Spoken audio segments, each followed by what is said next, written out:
So this is the 2012 Munich consensus paper on acute muscle injuries.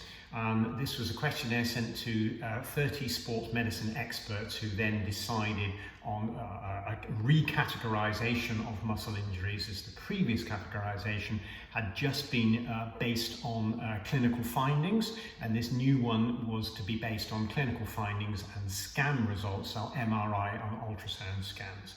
So they subdivided them, the muscle injuries then into indirect and direct. So direct would be laceration, bruising, etc. Indirect would be what we would say was a normal muscle tear.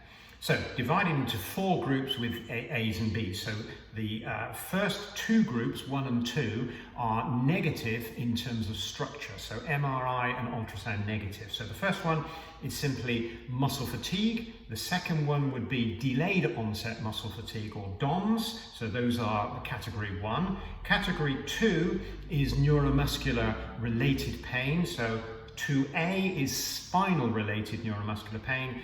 2B would be local muscle neuromuscular disorder. So all of those are negative in terms of structure.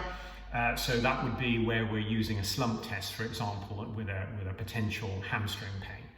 So for 3 then, we've got partial or moderate muscle tearing. So that can be visible on an MRI or an ultrasound, but we may also be able to feel something to palpation. And then 4 then would be a severe muscle tear or avulsion, which you can palpate and which is visible on scan.